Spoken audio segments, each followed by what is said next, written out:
¿Alguna vez te has sentido tan abrumado por las tentaciones que vienen a tu vida, que has tenido temor de caer tan estrepitosamente que ya no puedas volver a ponerte en pie para seguir corriendo la carrera cristiana?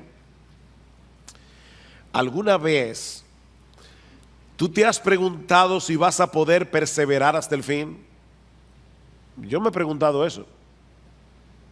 ¿Alguna vez tú te has preguntado si al final vas a ser como aquellos que Cristo menciona en la parábola del sembrador, que creen por algún tiempo, pero cuando vienen las pruebas se apartan?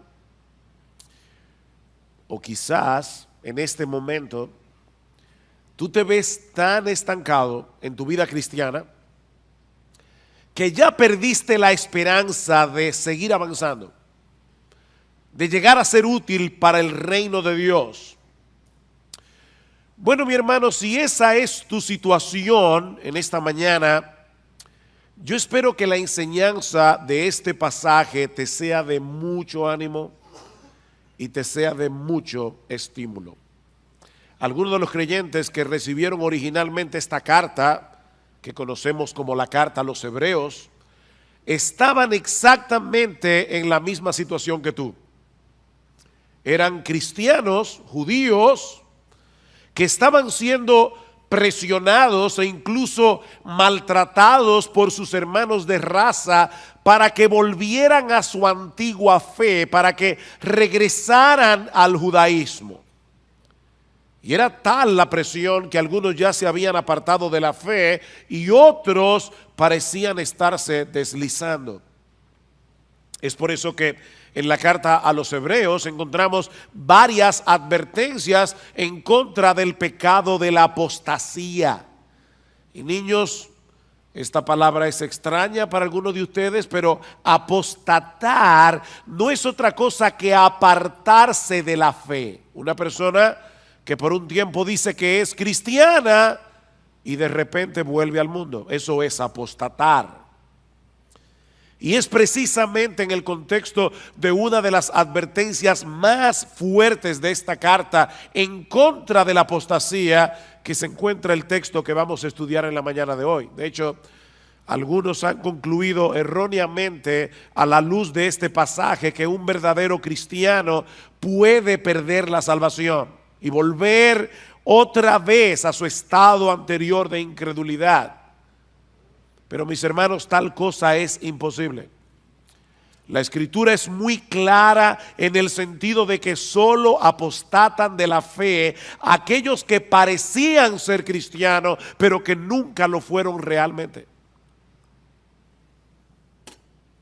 Dice en Primera de Juan capítulo 2, versículo 19, salieron de nosotros, pero no eran de nosotros, porque si hubiesen sido de nosotros, habrían permanecido con nosotros, pero salieron para que se manifestara que no todos son de nosotros. La razón por la que hay tantas advertencias en contra de la apostasía, no solamente en esta carta, sino en todo el Nuevo Testamento, es porque no podemos asumir que todos los que profesan ser cristianos y que son miembros de la iglesia, en verdad son lo que dicen ser. Salieron de nosotros, pero no eran de nosotros. Y salieron para que se manifestara que todavía es posible que haya algunos aquí que no son de nosotros. Vean el versículo 9 una vez más. Dice el autor de la carta a los Hebreos: pero en cuanto a vosotros, amados, aunque hablemos de esta manera, estamos persuadidos de las cosas que son mejores y que pertenecen a la salvación, porque Dios no es injusto como para olvidarse de vuestra obra y del amor que habéis mostrado hacia su nombre, habiendo servido y sirviendo aún a los santos. Versículo 11, pero deseamos que cada uno de vosotros muestre la misma solicitud hasta el fin. ¿Para qué? Para alcanzar la plena seguridad de la esperanza. Estos hermanos habían dado evidencias de ser verdaderos creyentes, pero el autor quería animarlos a no desmayar, a seguir haciendo lo que estaban haciendo, a mostrar la misma solicitud hasta el fin, y esto por dos razones. La primera es que la perseverancia es la marca por excelencia de la preservación divina. La perseverancia es la marca por excelencia de la preservación divina. Hermanos, déjenme hacerles una pregunta y me van a excusar, pero voy a estar tomando agua toda la prédica. No se preocupen por mi garganta, no, que eso no los perturbe. Déjenme hacerles una pregunta. ¿La fe es un don de Dios? ¿Sí o no? ¿Y el arrepentimiento es un don de Dios? Sí, es un don de Dios. Ahora, ¿cómo yo sé que Dios le ha dado a alguien el don de la fe? Porque la persona cree. ¿Cómo yo sé que Dios le ha dado a alguien el don del arrepentimiento? Porque la persona se arrepiente. Bueno, ¿cómo yo sé que Dios está preservando a alguien? Porque esa persona está perseverando. La fe verdadera persevera hasta el fin, como vimos en el texto de Primera de Juan. Pero por otra parte, el autor también quiere ayudar a los verdaderos creyentes de esta iglesia a que puedan experimentar la seguridad de salvación. ¿Lo vieron en el versículo 11? Que muestre la misma solicitud hasta el fin para alcanzar la plena seguridad de la esperanza. Que puedan estar seguros de que son salvos.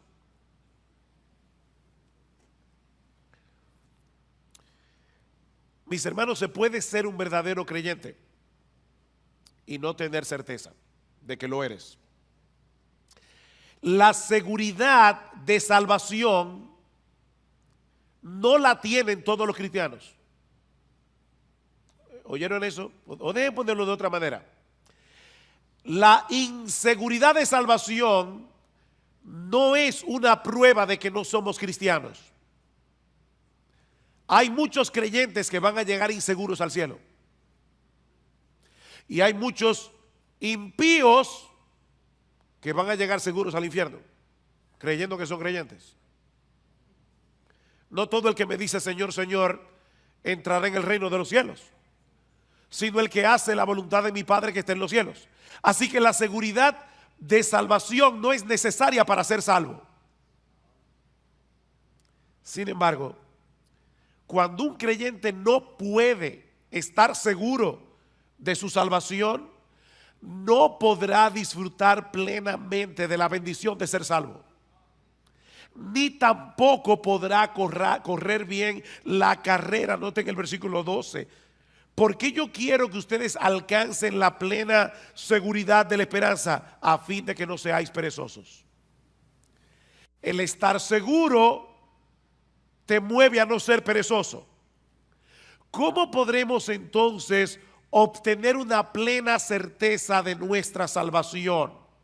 ¿O cómo vamos a poder seguir avanzando hacia la madurez en nuestras vidas cristianas de tal manera que podamos ser cada vez más útiles para el reino de Dios? En el versículo 12 nos dice dos cosas al respecto. La primera es que debemos seguir siendo diligentes en el cuidado de nuestras almas. Debemos ser diligentes en el cuidado de nuestras almas. Versículo 12. A fin de que no seáis perezosos, sino imitadores de los que mediante la fe y la paciencia heredan las promesas, para que no sean perezosos. Y la pereza de la que el autor está hablando aquí es una indisposición para el cumplimiento de nuestros deberes espirituales.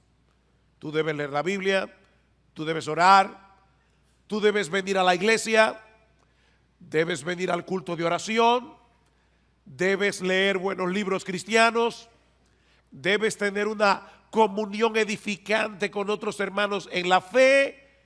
Esos son nuestros deberes espirituales, pero el perezoso, aunque lo sabe, no lo hace. Dice Salomón en Proverbios 26:13 que el perezoso siempre encuentra una excusa para dejar de hacer lo que tiene que hacer. El perezoso dice: hay un león en el camino, hay un león en medio de la plaza. Imagínense ustedes, yo quiero salir a trabajar, pero hay un león fuera de la puerta de mi casa. Así que prefiero quedarme aquí seguro. O dice en Proverbios 15:19 que el camino del perezoso es como un seto de espinos. Él tiene un deber que cumplir, pero magnifica de tal manera los obstáculos que tiene por delante que termina dejando el asunto para otro momento.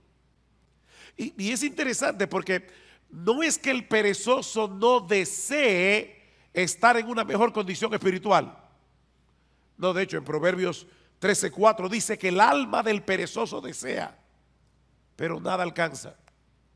Él desea, pero nada alcanza. Le dije que me iban a ver bebiendo agua hoy. No sufran, que yo estoy más interesado en decir este mensaje. Mañana descansaré la garganta. El perezoso no ha perdido la capacidad de desear una mejor condición espiritual de la que tiene. Él quiere, pero no lo puede alcanzar por causa de su pereza. Mis hermanos, si no somos diligentes en el uso de los medios que Dios ha provisto para que alcancemos una mejor condición, nuestros deseos nunca serán cumplidos. ¿Qué debemos hacer entonces? Despojarnos de nuestra pereza espiritual y en dependencia del Espíritu Santo disponernos a hacer lo que debemos hacer en el momento en que debemos hacerlo, aunque no tengamos ningún deseo de hacerlo. Pastor, ¿y eso no es hipocresía? No, eso es diligencia. Eso es diligencia. Yo no tengo deseos de leer la Biblia hoy en la mañana. Pídele a Dios que te dé deseo, ábrela y léela. Yo como que no tengo deseos de ir a la iglesia hoy. Levántate, cámbiate y sin ningún deseo, ven a la iglesia. Ser diligente es hacer lo que tú tienes que hacer en el momento en que tienes que hacerlo, aunque no tengas ningún deseo de hacerlo. El crecimiento espiritual requiere un esfuerzo diligente de nuestra parte. Pero pastor, yo creía que la salvación era por gracia. Y lo que usted está diciendo de verdad parece oponerse a la doctrina de la gracia. Si es por gracia, yo no tengo que hacer nada para merecer la bendición de Dios. Tú tienes razón. Si es por gracia, no es por mérito. La gracia se opone al mérito, pero no se opone al esfuerzo. De hecho, Pablo le dice a Timoteo en 2 Timoteo capítulo 2, Timoteo, esfuérzate en la gracia. Esfuérzate en la gracia. La gracia se opone a nuestros méritos. La gracia no se opone a nuestro esfuerzo. Es en el contexto de nuestra diligencia que podemos disfrutar de la bendición de Dios. No porque ese esfuerzo nos haga merecer que Dios nos bendiga, sino porque Dios ha decretado que seamos bendecidos siendo nosotros diligentes, usando los medios de gracia, la lectura regular de la palabra, la vida de oración privada y corporativa, congregarnos con el pueblo de Dios en el día del Señor, participar de la Santa Cena como haremos esta noche, leer buenos libros cristianos. Dios ha decretado fortalecer nuestra salud espiritual haciendo uso de esos medios. Pero el hecho de esforzarnos por hacer esas cosas no nos hacen merecedores de nada, porque esa diligencia es impulsada en nosotros de pura gracia, en una forma misteriosa que nunca vamos a poder entender. ¿Qué dice Pablo? Por tanto, amados míos, como siempre habéis obedecido, no como en mi presencia solamente, sino mucho más ahora en mi ausencia, ocupaos en vuestra salvación con temor y con temblor, porque Dios es el que produce en vosotros así el querer como el hacer por su buena voluntad. ¿Quién produce el querer y el hacer? Dios lo produce. ¿Quién es el que tiene que ocuparse en su salvación? Tú y yo debemos ocuparnos en nuestra salvación. La obra de Dios nos impulsa a obrar. Y precisamente por eso Él se lleva toda la gloria en nuestro esfuerzo. Pero toda bendición que nosotros recibimos de la mano de Dios no es por nuestro esfuerzo, es por los méritos de nuestro Señor Jesucristo. Bendito el Padre, el Dios y Padre de nuestro Señor Jesucristo, que nos bendijo con toda bendición espiritual en los lugares celestiales en Cristo, según nos escogió en Él desde antes de la fundación del mundo. Todo lo que nosotros disfrutamos de la mano de Dios es únicamente por Cristo. O déjeme decirlo de otra manera. Aún los medios de gracia que Dios nos ha provisto y el impulso para hacer uso de esos medios son un regalo de gracia. Pero somos tú y yo los que debemos disponernos a hacer lo que tenemos que hacer, no para ganarnos su favor, sino porque ya fuimos favorecidos. Así que no es un asunto de méritos, es un asunto de confianza en Dios. Una confianza que nos mueve a hacer lo que Él dice que debemos hacer para mantener una buena salud espiritual. Déjame hacerte una pregunta. ¿Qué debe hacer un hombre o una mujer para alcanzar una buena calidad de vida? La Biblia dice que yo no puedo añadir a mi estatura un codo por más que me afane. O sea, yo me voy a morir el día que me voy a morir. Por eso alguien decía, come saludable, ve al gimnasio y muérete a pesar de todo. Eso no es lo que tú vas a ver en los gimnasios, pero es una realidad. Ahora, ¿qué debe hacer una persona para tener una buena calidad de vida? Bueno, debe mantener una dieta balanceada, un programa regular de ejercicios físicos, descansar apropiadamente y ese tipo de cosas. Dios ha diseñado nuestros cuerpos para que responda a la dieta, al ejercicio, al descanso. Si yo soy responsable en el cuidado de mi cuerpo, aún así puede ser que me enferme y que me muera antes de cumplir 40 años, pero lo cierto es que esas son las cosas que yo debo hacer en mi responsabilidad para tener una buena calidad de vida. ¿No es así? Si Dios determina otra cosa, amén, pero yo debo ser responsable en darle a mi cuerpo el cuidado que necesita. Ahora, cuando yo hago todo eso, como balanceado, hago ejercicio, descanso, ¿lo hago para merecer la salud? No es un asunto de méritos. Es un asunto de responsabilidad y de confianza en que Dios me dice que lo haga. Si yo estoy enfermo y me tomo la medicina que el médico prescribió, no es para merecer ser sanado, sino porque confío en el médico. ¿No es así? Mi deseo de ser sanado y mi confianza en la capacidad del médico es lo que me hace hacer lo que él me dice. Bueno, hermanos, lo mismo ocurre con nuestra vida espiritual. Pablo dice a Timoteo, ejercítate para la piedad.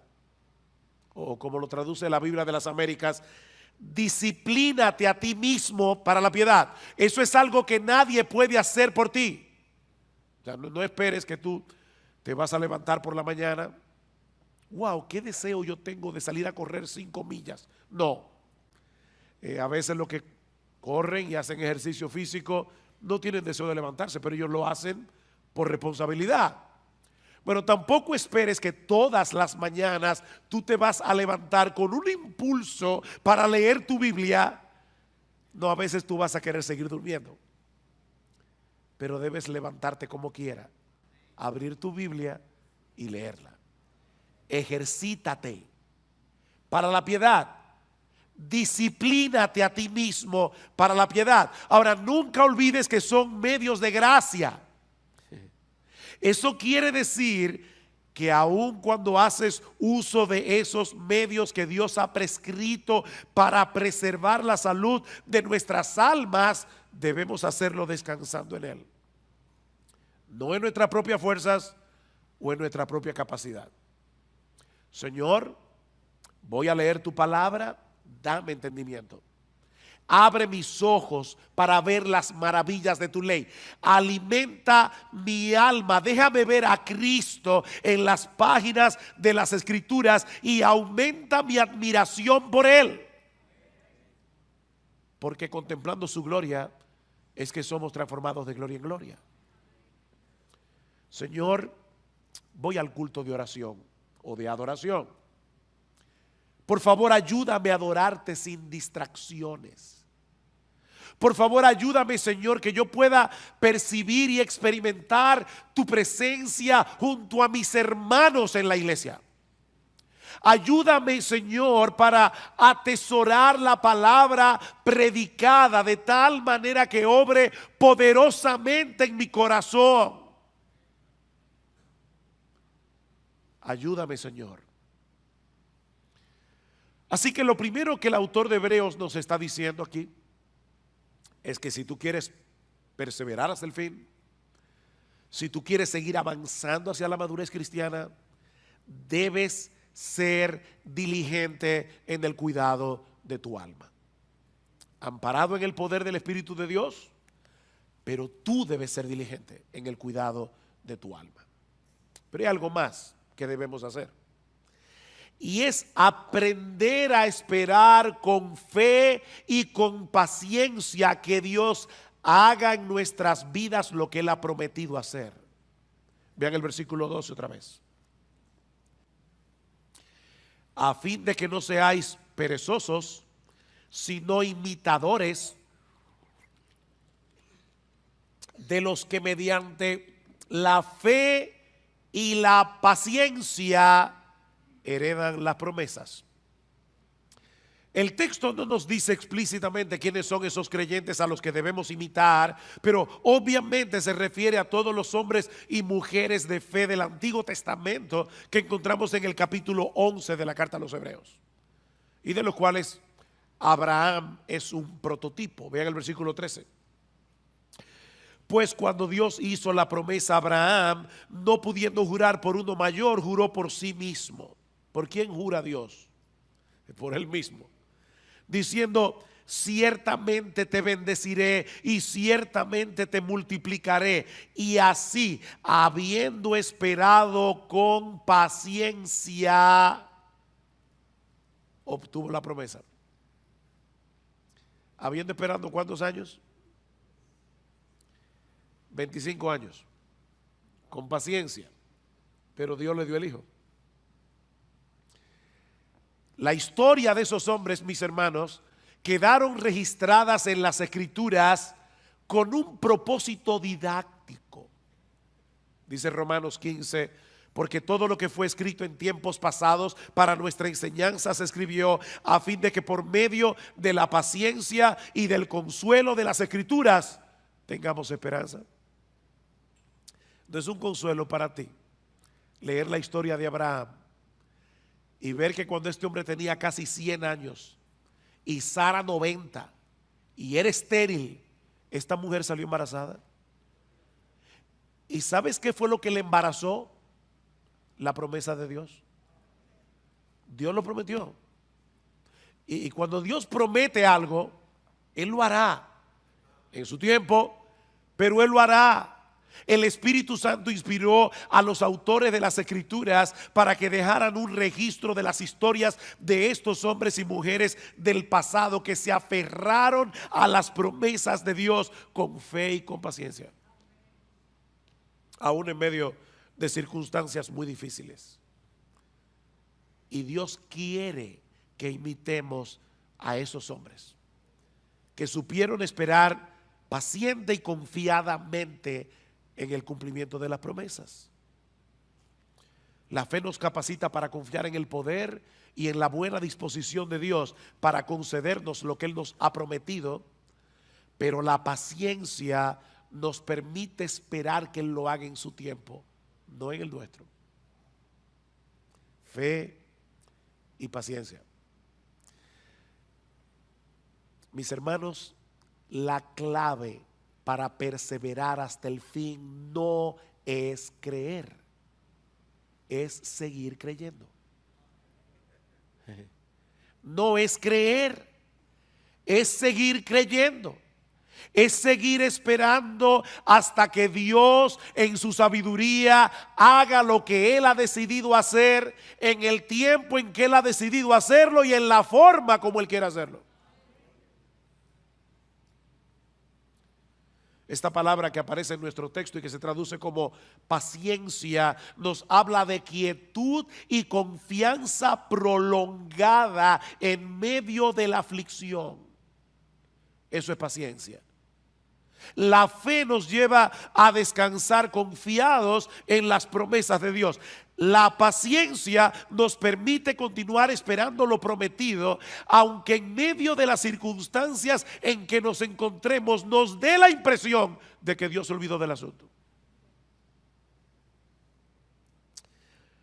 Mira, mi hermano, Dios está más interesado en tu carácter que en tu comodidad. Él quiere llevarte a depender más de Él, a que tú entiendas cuánto lo necesitas.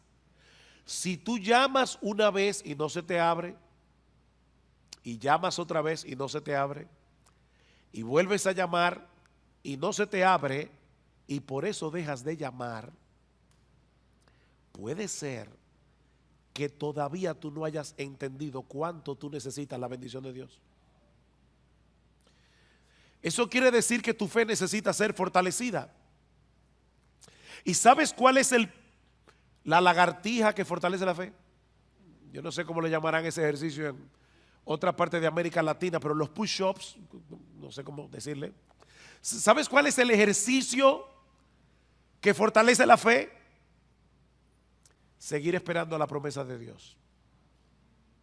Esperar. Esperar fortalece la fe. Dice en Romanos 8:24 que fuimos salvados en esperanza, pero la esperanza que se ve no es esperanza. Pues, ¿por qué esperar lo que uno ve? O como lo dice en otra versión, ¿quién espera lo que ya tiene? Es en la espera que se fortalece nuestra fe. Aquellos que han sabido unir la fe con la paciencia seguirán llamando y seguirán llamando y seguirán llamando hasta que le abran la puerta. Dice el salmista en el Salmo 123: a ti levanto mis ojos, oh tú que reinas en los cielos. He aquí como los ojos de los siervos miran a la mano de su Señor, como los ojos de la sierva a la mano de su señora. Así nuestros ojos miran al Señor hasta que se apiade de nosotros. ¿Por cuánto tiempo? Hasta que se apiade.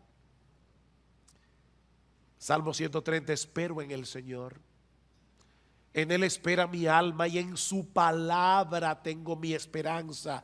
Mi alma espera al Señor más que los centinelas a la mañana. Sí, más que los centinelas a la mañana. ¿Te das cuenta, mi hermano, la insistencia de la Biblia en el hecho de esperar? Si no aprendes a esperar, vivirás frustrado. Te vas a frustrar con Dios, porque el horario de Dios casi nunca encaja con nuestras expectativas. Te vas a frustrar. Dios pudo hacer el mundo en un segundo, pero lo hizo en 6 días. Y dice que al principio la tierra estaba desordenada y vacía, y Dios la fue trabajando poco a poco, poblando la tierra hasta hacerla productiva. Dios hace las cosas en su tiempo. Mi hermanos, no es como a nosotros nos parece mejor, sino es como Él sabe que es lo mejor. Ustedes recuerdan cuando Elías le oró a Dios. Había una sequía de 3 años y medio. Y el Señor no envió la lluvia de inmediato. Elías le dice a su criado: ve a ver si tú ves algo en el cielo. El criado regresó diciendo: yo no veo nada. Vuelve otra vez. Nada. Vuelve otra vez. Nada. Vuelve otra vez. ¿Saben cuántas veces volvió el criado? 7 veces. Óigame, hay que tener paciencia. En este caso del criado con Elías. Pero ya no te dije que no hay nada. Ve otra vez. Finalmente el criado llega y le dice: veo una pequeña nube como la palma de un hombre que sube del mar. Cuando Gloria y yo fuimos a visitar a nuestra hija en Medio Oriente, aquel lugar es desértico, casi nunca llueve. De hecho, desde abril hasta noviembre no hay nubes en el cielo, nunca, nada de nube, ni una sola. Ahora imagínate en ese desierto que alguien vea una nube del tamaño de la palma de una mano que está subiendo del mar y dice: ay, parece que va a llover. Elías, que entendía perfectamente el modo de obrar de Dios, le dice al criado: sube y dile a Acab: prepara tu carro y desciende para que la fuerte lluvia no te detenga. Y sucedió que al poco tiempo el cielo se oscureció con nubes y viento y hubo una gran lluvia.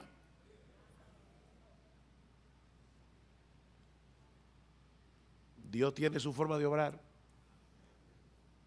Él desea moldear nuestro carácter. Y eso solo es posible en el contexto de la fe y de la paciencia. Tenemos un problema, deseamos ser atendidos de inmediato, entendemos que el asunto es urgente. ¿Y saben lo que hace Dios? Dios mueve las cosas de tal manera que todo el mundo esté ocupado y que nadie te pueda atender. ¿Te ha pasado?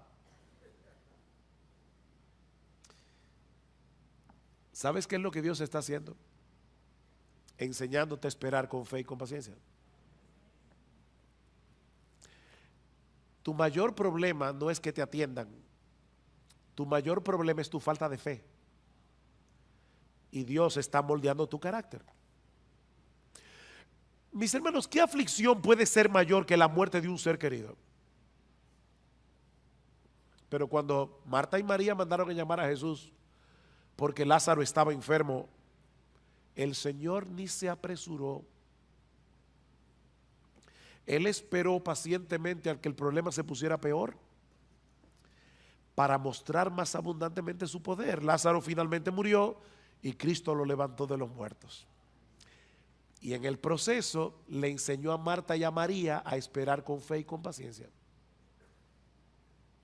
La hija de Jairo, cuando este hombre acudió a Cristo, su hija aún vivía, pero el Señor otra vez se entretuvo en el camino tratando otro caso, el de la mujer que tenía flujo de sangre.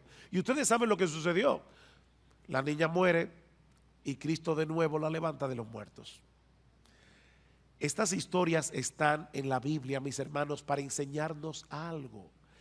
Cristo dejó que esa niña muriera para que nosotros aprendiéramos a tener fe y paciencia. A veces va a parecernos que el Señor no nos está haciendo caso. ¿Recuerdan la mujer sirofenicia? Señor, ten misericordia de mí, mi hija está posesa por un demonio, y Cristo ni le escucha.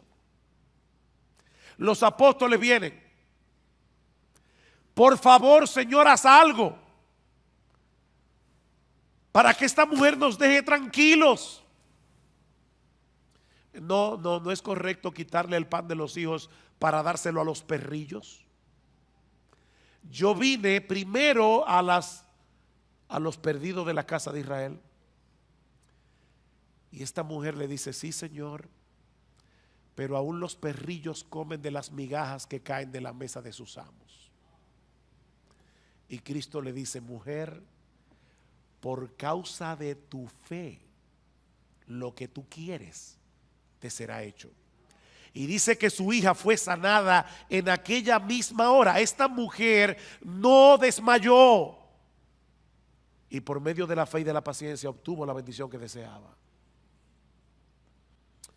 He aquí entonces, mis hermanos, la metodología divina para seguir avanzando en nuestras vidas cristianas y llegar a experimentar seguridad de salvación. Debemos ser diligentes en el cuidado de nuestras almas y ser imitadores de aquellos que por la fe y la paciencia heredaron las promesas. Dios nos ha dado promesas ciertísimas en su palabra, incluyendo el hecho de que Él ha de guardarnos en Cristo hasta el día en que estemos en su presencia en cuerpos glorificados, contemplando y deleitándonos en su gloria por los siglos de los siglos.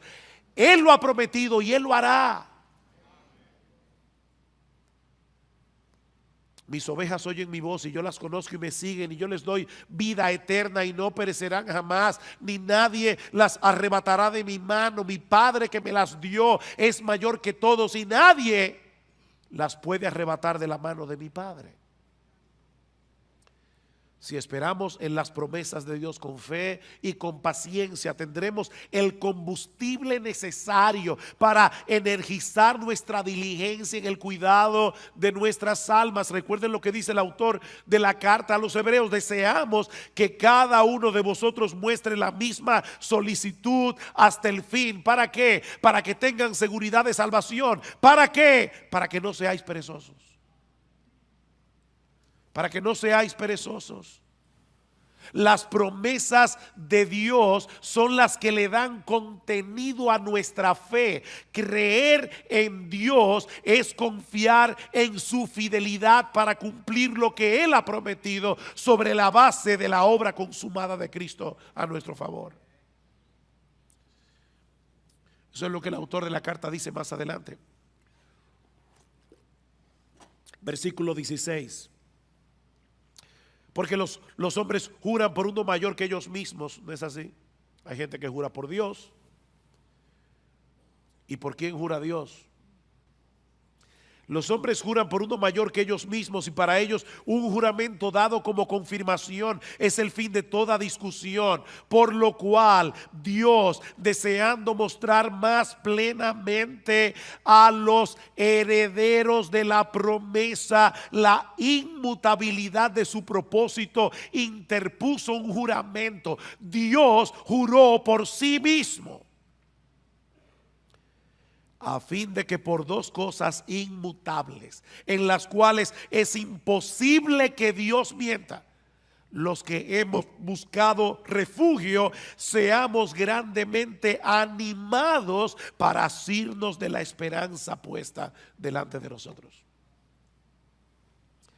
Seamos fuertemente, grandemente animados, la cual tenemos como ancla del alma, una esperanza segura y firme, y que penetra hasta detrás del velo, donde Jesús entró por nosotros como precursor. ¿Recuerdan cuando el sumo sacerdote entraba al lugar santísimo con la sangre del animal y rociaba el propiciatorio? Bueno, allí entró Jesús con su sangre para decirle a su Padre y a los ángeles: yo derramé mi sangre por este hijo mío. La justicia de Dios ya está satisfecha. Es imposible que Él termine en otro lugar que no sea en mi presencia. Aférrate a esa promesa. Aférrate a esa promesa. Mira, mi hermano, En la misma medida en que seamos capaces de esperar con fe y con paciencia en las promesas de Dios, en esa misma medida seremos capaces de poner toda diligencia en el cuidado de nuestras almas. Eso es lo que dice Pedro al inicio de su segunda carta. Recuerdan, y voy a leer la Biblia de la Reina Valera. Dice: como todas las cosas que pertenecen a la vida y a la piedad nos han sido dadas por su divino poder, mediante el conocimiento de aquel que nos llamó por su gloria y excelencia, por medio de las cuales nos ha dado preciosas y grandísimas promesas, para que por ellas llegaseis a ser participantes de la naturaleza divina, habiendo huido de la corrupción que hay en el mundo a causa de la concupiscencia. Por esto mismo poned toda diligencia en añadir a vuestra fe virtud, a la virtud conocimiento, etcétera, etcétera. Este es un texto muy denso, pero mis hermanos, lo que Pedro está diciendo es básicamente esto: todo lo que tú necesitas para tu vida cristiana, todo lo que tú necesitas para seguir avanzando hacia la piedad, ya Dios te lo dio por su divino poder. Eso es parte del paquete de la salvación. No nos falta absolutamente nada para nuestra vida cristiana y para la piedad. Ya lo tienes por su divino poder. Ahora, ¿cómo fue que Dios nos concedió todo lo que necesitamos para la vida y para la piedad? Mediante el conocimiento de aquel que nos llamó por su gloria y excelencia.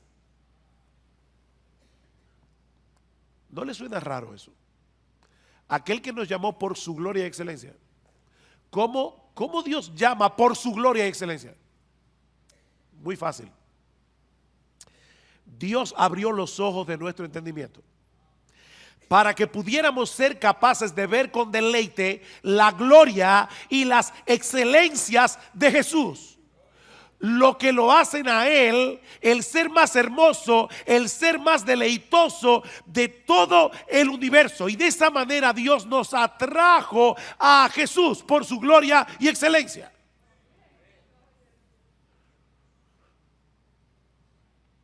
Y ahora Pedro está diciendo: el hecho de saber que el poder omnipotente de ese Dios que nos llamó por su gloria y excelencia está obrando en nosotros hasta que estemos en su presencia en cuerpo y almas glorificados, es una poderosa motivación para poner toda diligencia en añadir a vuestra fe virtud, a la virtud conocimiento. Alguien lo ilustra de esta manera: imagínate que tú eres un prisionero de guerra en un campo de concentración y has perdido toda esperanza de salir vivo de allí. Y en tu desesperanza ya tú comenzaste a vivir descuidadamente. Tú lo que quieres es sobrevivir hasta la muerte, y ya tú no te preguntas si algo está bien o algo está mal. Como decimos en buen dominicano, tú estás dado al pecado. Pero de repente te enteras de que se está planificando un intercambio de prisioneros. Y ves que se acerca a la fila donde estás tú el guardia que tiene la responsabilidad de señalar a los que van a ser libertados y enviados de vuelta a su familia. Si el guardia te señala a ti, eso no sería un mero conocimiento. Recuerden que Pedro dice: mediante el conocimiento de aquel que nos llamó por su gloria y excelencia. Pero ese conocimiento transforma, ese conocimiento anima. Si el guardia se te acerca a ti, tú no vas a pensar: oh, qué interesante, me llamó a mí. No, mi hermano, en ese momento el poder de la esperanza va a energizar todo tu cuerpo y tu alma, porque sabes que has sido llamado para ser de nuevo un hombre libre. Bueno, eso es precisamente lo que Pedro nos está diciendo aquí. El hecho de saber que el Dios de gloria se nos ha acercado y nos ha dicho: tú que estás allí, ven, yo te mostraré mi gloria y te daré una vida eterna glorificada para disfrutarla.